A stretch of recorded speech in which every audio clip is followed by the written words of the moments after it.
আসসালামু আলাইকুম everybody, welcome back to our channel. আজ আমরা শিখব ইংলিশ গ্রামারের একটি খুবই গুরুত্বপূর্ণ topic, types of sentences based on structure. Structure অর্থ হচ্ছে গঠন, গঠন অনুসারে বাক্যের প্রকারভেদ। এটা শেখা খুব জরুরি কারণ এটা আপনাকে ইংরেজি বাক্য গঠন সহজে বুঝতে ও বানাতে সাহায্য করবে। So let's begin and make grammar easy and fun. তো প্রথমে আমাদেরকে জানতে হবে সেন্টেন্স কি।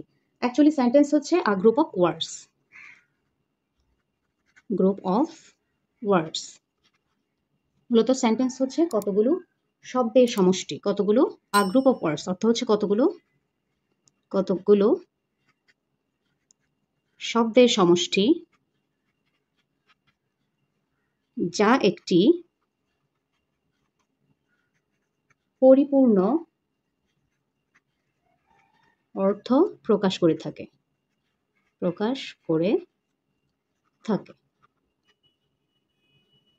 অর্থাৎ একটি সেন্টেন্সের মাধ্যমে আমরা কারো মনের ভাব পরিপূর্ণভাবে বুঝতে পারি। অর্থাৎ একজন ব্যক্তি একটি সেন্টেন্সের মাধ্যমে তার মনের ভাব পরিপূর্ণভাবে যখন প্রকাশ করতে সক্ষম হবে তখনই সেটাকে আমরা সেন্টেন্স বলবো। এলোমেলো শব্দগুলো কি, এলোমেলো কতগুলো শব্দ একসাথে জুড়ে দিলে সেটা সেন্টেন্স হয়ে যাবে না। একটি সেন্টেন্সের মূলত দুইটি অংশ থাকে। এক হচ্ছে সাবজেক্ট এবং দুই হচ্ছে প্রেডিকেট। একটি সেন্টেন্স অর্থাৎ বাক্যে যার সম্পর্কে কিছু বলা হয় সেটাই হচ্ছে সাবজেক্ট, এবং সাবজেক্ট সম্পর্কে যা কিছু বলা হয় সেটাই হচ্ছে প্রেডিকেট। সো আজকের আলোচ্য বিষয় হচ্ছে types of sentences based on structure, অর্থাৎ গঠন অনুসারে সাবজেক্ট সেন্টেন্স কত প্রকার। এখানে কাইন্ডস অফ সেন্টেন্সেস অর্থাৎ কি সেন্টেন্সের প্রকারভেদ। কাইন্ডস অথবা টাইপসও বলা যায় এটাকে। টাইপস অনুসারে সেন্টেন্স আমরা জানি গঠনের দিক থেকে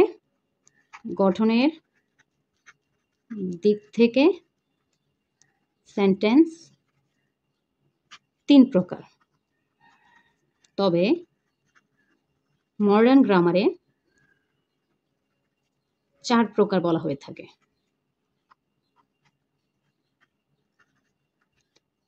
টোটালি আমরা কি জানি, স্ট্রাকচার অনুসারে সেন্টেন্স তিন প্রকার, simple sentence, complex sentence and compound sentence. কিন্তু মডার্ন গ্রামারে আরেকটি প্রকার যোগ করছে, সেটি হচ্ছে কম্পাউন্ড কমপ্লেক্স সেন্টেন্স, যার ফলে মডার্ন গ্রামারে ইংলিশ সেন্টেন্সকে চার ভাগে ভাগ করা হয়ে থাকে।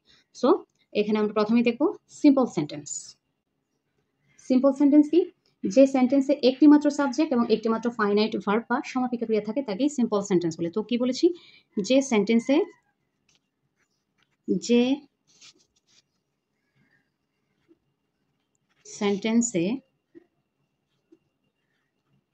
একটি মাত্র সাবজেক্ট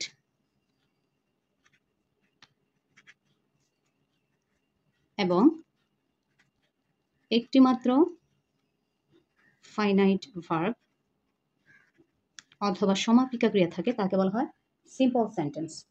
ফাইনাইট ভার্ব কি, তাহলে তোমাদেরকে আসলে জানতে হবে ফাইনাইট ভার্ব কি। এই নিয়ে কিছু ভিডিও আপলোড করবো ভাবছি। আচ্ছা, আমি একটু সংক্ষেপে বলে নিই। ফাইনাইট ভার্ব হচ্ছে এমন একটি ভার্ব যেটাকে আমরা মেইন ভার্ব হিসেবে চিনে থাকি, যেটাকে আমরা বলে থাকি মেইন ভার্ব, সেটাই হচ্ছে finite verb. So for simple sentence যদি আমি বলি I saw him reading, example I saw him reading, এটি হচ্ছে একটি সিম্পল সেন্টেন্স। আর যদি বলি I am Muslim, I am a Muslim, এটাও হচ্ছে একটি সিম্পল সেন্টেন্স। আবার যদি বলি I love English, এটি হচ্ছে একটি সিম্পল সেন্টেন্স। অর্থাৎ সিম্পল সেন্টেন্সে একটি সাবজেক্ট এবং একটি ফাইনাইট ভার্ব থাকবে, যেটাকে আমরা মেইন ভার্ব হিসেবে চিনে থাকি। তাহলে সেটাকে আমরা যেই সেন্টেন্সে একটি মাত্র সাবজেক্ট এবং একটি মাত্র ফাইনাইট বা মেইন ভার্ব থাকবে সেটাকে আমরা সিম্পল সেন্টেন্স হিসেবে চিহ্নিত করব। এবার সেকেন্ডে আসবো কমপ্লেক্স সেন্টেন্স। কমপ্লেক্স সেন্টেন্স কি, যে সেন্টেন্সে একটি প্রিন্সিপাল ক্লজ এবং এক বা একাধিক সাবঅর্ডিনেট ক্লজ থাকে তাকে কমপ্লেক্স সেন্টেন্স বলা হয়। কি বলেছি, যেসব সেন্টেন্সে একটি মাত্র প্রিন্সিপাল ক্লজ প্লাস একের অধিক, এক বা একাধিক সাবঅর্ডিনেট ক্লজ থাকে তাকে কমপ্লেক্স সেন্টেন্স বলা হয়। ফর এক্সাম্পল যদি বলি, example the man who came here this morning is my brother. The man who came here this morning, আজকে সকালে বা সকালে যে লোকটি এখানে এসেছিল, ইজ মাই ব্রাদার, সে হয় আমার ভাই। এখানে ইজ মাই ব্রাদার, এখানে ইজ মাই ব্রাদার, এখানে ইজ মাই ব্রাদার হচ্ছে ইন্ডিপেন্ডেন্ট ক্লজ, ইন্ডিপেন্ডেন্ট ক্লজ অর্থাৎ এটা হচ্ছে একটি স্বাধীন বাক্যাংশ, শব্দাংশ। এবং এটা হচ্ছে the man who came here this morning হচ্ছে একটা ডিপেন্ডেন্ট ক্লজ, কারণ এই ক্লজটা এই ইজ মাই ব্রাদারের উপর নির্ভরশীল। এই ক্লজটার অর্থ যদি আমি পূরণ করতে চাই, the man who came here this morning, এই এই সকালে অর্থাৎ দিস মর্নিং, এই সকালে অর্থাৎ সকালে যে লোকটি এখানে এসেছিল, এটা হচ্ছে একটি ডিপেন্ডেন্ট ক্লজ, কেননা এটি ইজ মাই ব্রাদার এই অংশ এই ক্লজটার উপর ডিপেন্ড করে। সো ইজ মাই ব্রাদার হচ্ছে ইন্ডিপেন্ডেন্ট ক্লজ এবং the man who came here this morning হচ্ছে ডিপেন্ডেন্ট ক্লজ। অর্থাৎ যেই সেন্টেন্সে একটিমাত্র প্রিন্সিপাল ক্লজ এবং এক বা একাধিক সাবঅর্ডিনেট ক্লজ থাকে তাকে কমপ্লেক্স সেন্টেন্স বলা হয়। এই কমপ্লেক্স সেন্টেন্সগুলো কতগুলো সাবঅর্ডিনেটিং কনজাংশন দ্বারা যুক্ত থাকে। সাবঅর্ডিনেটিং কনজাংশনগুলো হচ্ছে like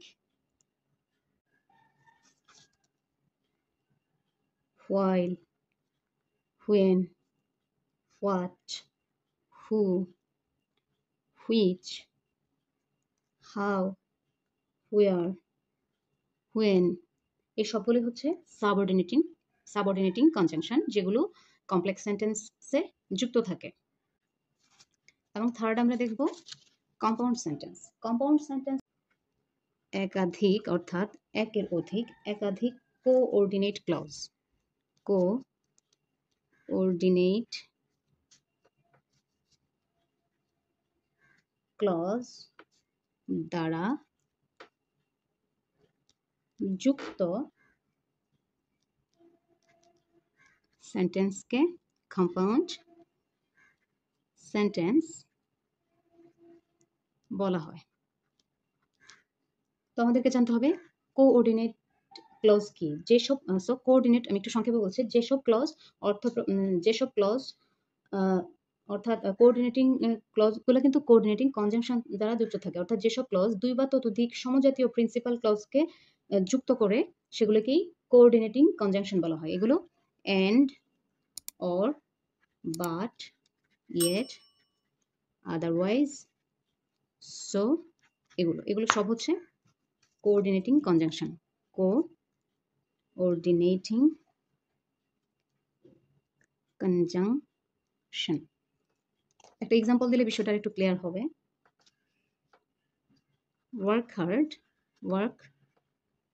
hard and you will succeed. অথবা যদি বলি she loves reading books and he enjoys watching movies. এখানে আমরা দেখতে পাচ্ছি প্রথম সেন্টেন্সে এন্ড রয়েছে এবং সেকেন্ড সেন্টেন্সেও এন্ড রয়েছে। ওয়ার্ক হার্ড, কঠোর পরিশ্রম করো, অ্যান্ড ইউ উইল সাকসিড, তাহলে তুমি সফল হবে। এটা কি এখানে দুইটি সেন্টেন্সকে অর্থাৎ দুইটি প্রিন্সিপাল ক্লজকে একটি কোঅর্ডিনেটিং কনজাংশন দ্বারা যুক্ত করা হয়েছে। আবার সেকেন্ড সেন্টেন্সে কি, শি লাভস রিডিং বুকস, সে বই পড়তে ভালোবাসে, and he enjoys watching movies, এখানে একটা মেয়ের কথা বলেছে, এখানে একটা ছেলের কথা বলেছে এবং বলেছে সে মুভি দেখতে পছন্দ করে বা এনজয় করে, উপভোগ করে। সো এখানে এই দুইটি স্বাধীন ক্লজকে একটি কোঅর্ডিনেটিং কনজাংশন দ্বারা, এগুলো and, or, but, yet, otherwise, এগুলোকে বলা হয় কোঅর্ডিনেটিং কনজাংশন। এই কোঅর্ডিনেটিং কনজাংশন দ্বারা দুইটি স্বাধীন বাক্যকে সংযুক্ত করা হয়েছে।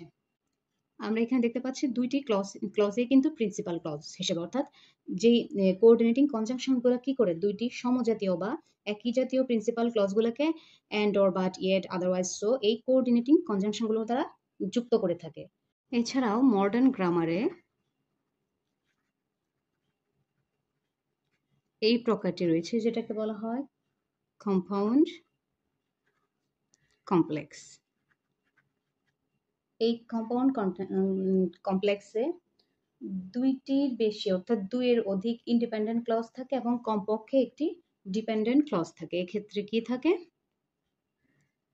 দুইয়ের অধিক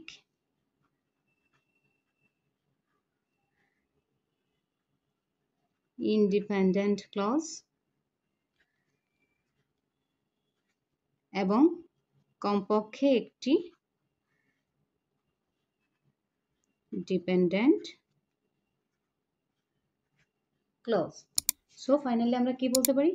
সিম্পল সেন্টেন্স মানে হচ্ছে একটা পূর্ণ বাক্য, কিন্তু কমপ্লেক্স বা কম্পাউন্ড বাক্যকে অনেক কমপ্লেক্স এবং কম্পাউন্ড বাক্যে অনেক অংশ থাকে যা কনজাংশন দিয়ে যুক্ত থাকে। কি কি কনজাংশন? হয় কোঅর্ডিনেটিং কনজাংশন দ্বারা যুক্ত থাকে অথবা সাবঅর্ডিনেটিং কনজাংশন দ্বারা যুক্ত থাকে।